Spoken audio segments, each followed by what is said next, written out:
everybody, it's your old pal Mike. I hope you're happy, healthy, and safe. And let me also wish you a very happy holiday season. No matter what you celebrate, I'm glad you're here. And if you'd like to celebrate with me, I've just released a brand new version of my Silent Night cover. It is loud, it is fuzzed out, and it is live in conjunction with my friends at the Garage in New York City. We did this to benefit the Ali Forney Center, which aims to address homelessness in LGBTQ youth in New York City, and I'm so excited to help support that cause. Links to that video and the Bandcamp down below. Yeah, I'm choosing to still celebrate and enjoy time with family and, spend time in the workshop, just doing things that bring me a little bit of joy. Just a modicum of happiness is exactly what the doctor ordered. So, in the spirit of that, I've got a spiced, boozy holiday drink off to the side, a plate of my mom's delicious Christmas cookies, and, well, I got a gift in the mail from Santa Shelby Pollard. Now, that's a name you might remember from Chicago Music Exchange. Shelby Pollard is one of my favorite people in the industry. He is an expert on Jazzmasters and Jaguars. However, since leaving Chicago Music Exchange, Shelby has shoved out on his own and made a unique mark on the industry by opening his own shop called Black Bobbin, a moniker taken directly from the original earliest Jazzmaster pickups. Stemming directly from Shelby's experience, Black Bobbin focuses squarely on offset guitars, Jazzmasters, Jaguars, the like. And he offers upgrade packages out in Chicago and has partnered with a few of my favorite brands to bring kind of tailored products for offset guitars. And one such product happens to be the subject of today's video. And this is something I'm really excited about, something I've been curious about for many months, in addition to the onslaught of messages that I have received since they were released. People want to know, are these pickups good? Are they great? Should I buy them over the standards? And, well, if that's you, then this video is absolutely the answer to your prayers, your demands, your supplications, which I do appreciate. But hopefully this will answer all your questions. So, without further ado, let's dig in on the Lollar Black Bobbin pickup set. All right, let's move these out of the way and start unboxing these fantastic Lollar pickups. Lollar does indeed make some of my favorite pickups ever. They are one of my favorite and most long-lasting pickup manufacturer relationships. Like, I am so proud to know people at Lollar and to have met Jason and talked to him for a long time. Opening the box, we'll see we have two pickups with ivory covers. These are some of my favorite covers on the market. These look really good to me.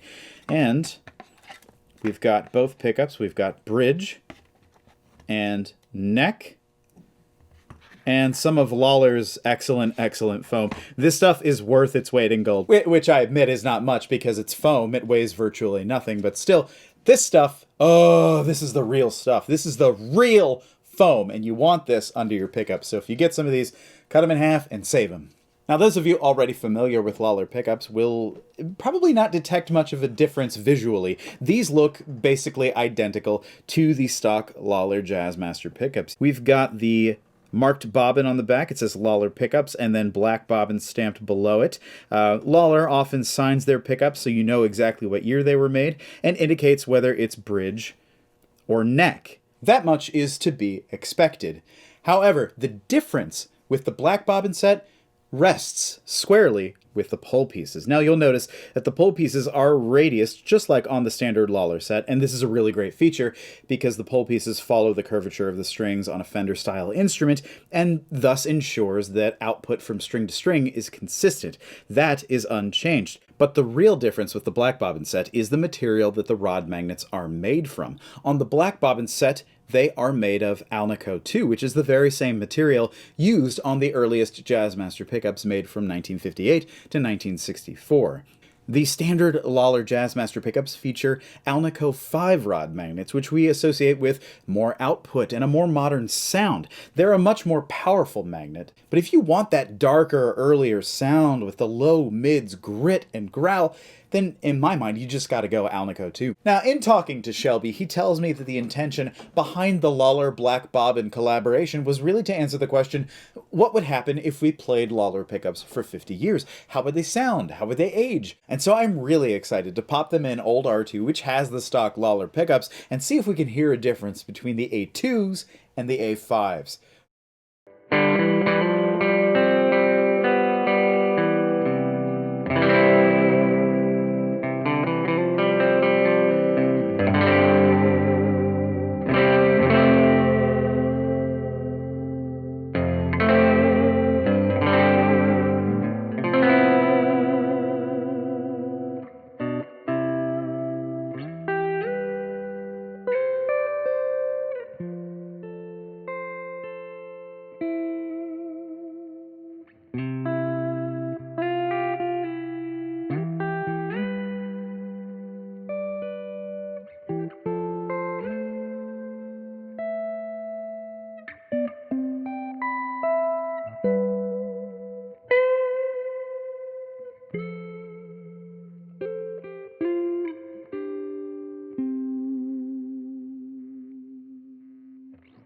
All right, I've got Pancake back on the bench, so let's swap out these pickups. First thing I'm going to do is loosen the strings.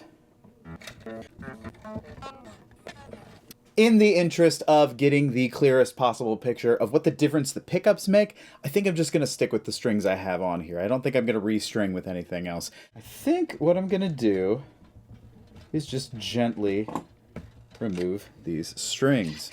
And a neat trick that I learned from my friend Chris Marge is when you're working on an offset guitar with Clouson style tuners, you can just pull the strings back to the tailpiece so that they don't coil around each other and it becomes a complete mess to restring later.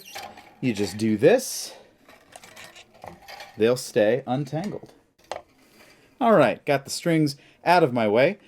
I'm gonna remove my Mastery bridge. This is a 2011. I love this thing so much. One of the best bridges ever. So now I'm just gonna remove my pickguard screws.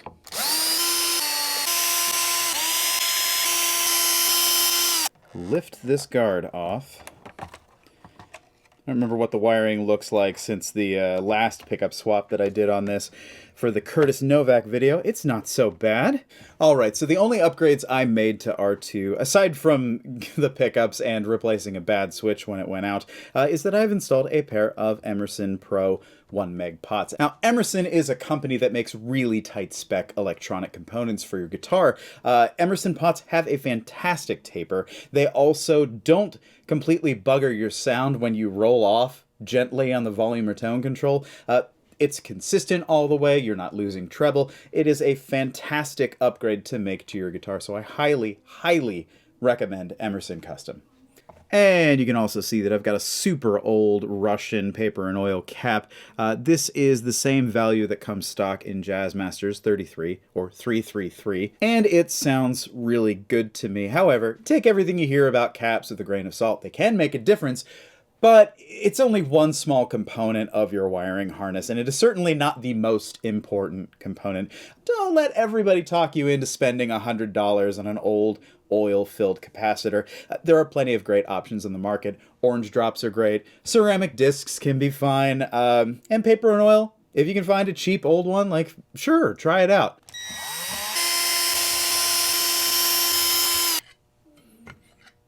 Look at these old things. Yep, 2011. Honestly, a fantastic pickup, a great upgrade. I have nothing but good things to say about these pickups. They have served me so well over the years. They are what I would call a more modern take on the Jazzmaster sound. They have healthy output, but you know, that signature Lollar top end that all Lollar pickups have, it's got some sparkle and some spank on top, and they sound great with effects and overdrive and big amps. Like, they do it so right. All right. Soldering iron's already plenty hot. Yeah. And in true Marie Kondo fashion, when we remove a pickup from an instrument, we say thank you for its service. Thank you, Lollar. You've been fantastic. Let's remove the neck. 2 little wires. All right. And thank you, neck pickup. Shelby included covers in the new Black Bobbin set, and they are the same color as what's in R2 now, so, you know, I could swap out if I wanted to, but I wanted to call your attention to how much my original Lollar covers have aged. These are the covers that came with my Lollar pickups back in 2011. They were the identical color. They were exactly the same, and they have just gotten that played in and that yellow. I'm not sure if you're going to be able to see it. I'll try and show it on camera. But there is considerable wear from pick scraping here along the edges of the pickup. So I'm just going to stick with the covers I know and love. No big deal. They'll work just fine. Uh-oh. I can't. The string spacing is different. What? Oh, no. What? I can't use my old covers. I take it back. I guess we're going with the new ones. I'm a little disappointed, but like not in a way that matters. It doesn't matter. It's just plastic. But I like my old covers. I wanted to use them. I guess I'll just have to wear these in then. Oh well, it doesn't matter. Let's move past it. Thank you, covers. Putting in the new Lollars. I'm gonna have to yell at Shelby next time I talk to him. You changed the pole piece spacing. Alright, so another interesting thing about the new Lollar Black Bobbin set is that both Shelby and Lollar have talked about them being a little bit lower output intentionally, just by a little bit. I think the stock Lollar set is supposed to measure out at 8.8K in the bridge and 8.4 in the neck, which is pretty healthy for a Jazzmaster pickup. So the new Black Bobbins measure out at 8.4 in the bridge and 8 on the dot for the neck. What's interesting about that is that my old Lollars measure identically, 8.4 in the bridge and 8.0 in the neck. So I feel like when we finally have this strung up, what we're going to hear is just the magnet. We are going to be as dead on for comparison as possible. So that is super exciting. I can't wait. Oh, these covers are really white. Oh my gosh. Let's contrast and compare. Yeah. Wow. And hell, you can even see the like UV changes from where the bridge sits on this guard. Wow. Man, I have worn this guy out. Well, we're just gonna have bright, shiny new pickup covers. That's what we're gonna live with. My aesthetics! There we go. All right, let's put some screws back in and call this good. Let's pop the mastery back on.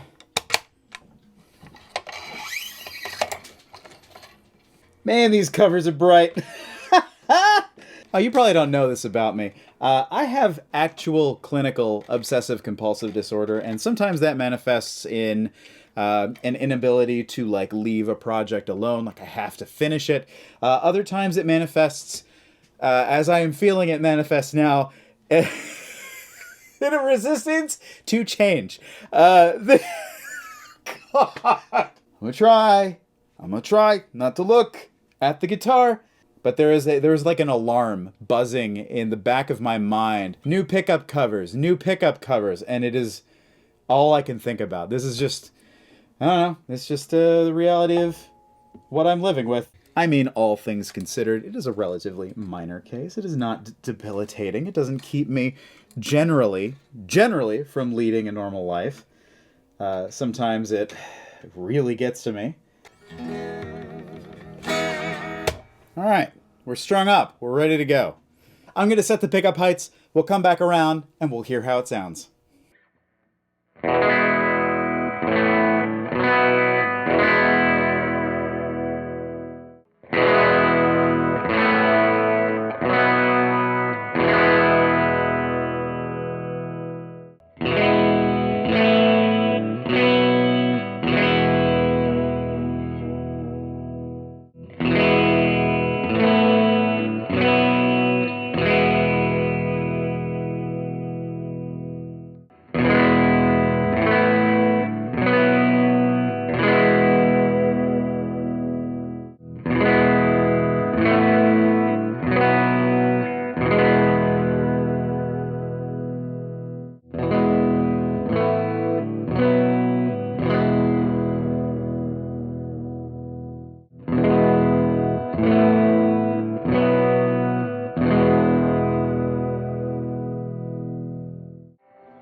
All right, so thoughts on the Lollar Black Bobbin collaboration pickup set. Did you hear a difference? I absolutely did.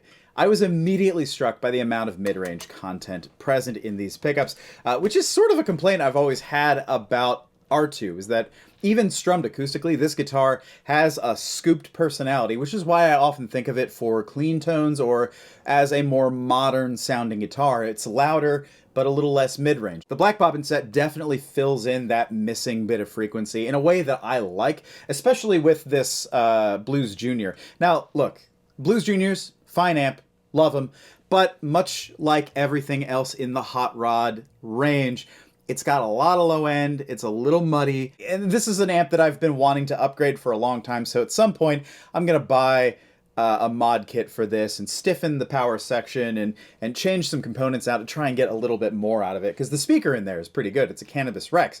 But the Black Bobbins with this amp feels a lot more present in the mid-range and fuller. I noticed that with the Black Bobbins, I don't have to dig in quite as much. That scoop that's present with the standard Lollar set that may be great for other people meant that I had to dig in a little bit more to feel like I was filling out that middle frequency range. But with these, yeah, it's a different experience. And knowing Shelby the way that I do, I was certain that he'd come up with something that really spoke to me as a fan of early Jazzmaster pickups. Like, I knew these were gonna work, but I'm actually really surprised. I'm really surprised that I like them enough that I'm not thinking about the covers quite as much.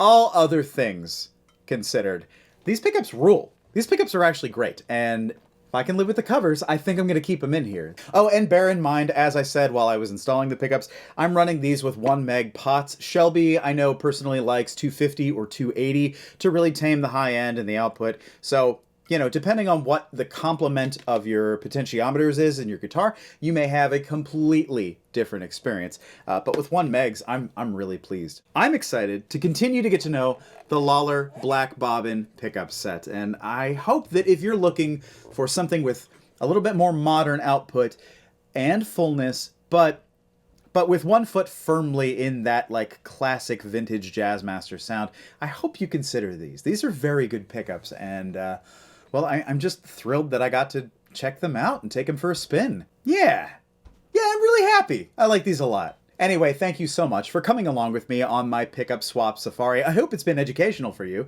It has been for me, and I'm really pleased with the results. Thank you again for liking, for commenting, for sharing, for subscribing. You make me feel so welcome here on YouTube, and to see those numbers keep climbing, well, it just lets me know that I'm on the right track, so I greatly appreciate it. In any case, I hope you're well. I hope you're taking care of yourself and each other. I hope you have a lovely holiday season. Stay tuned for more guitar experiments, and do check out those links I mentioned at the beginning of the video down in the description. All right, we'll see you in the next one.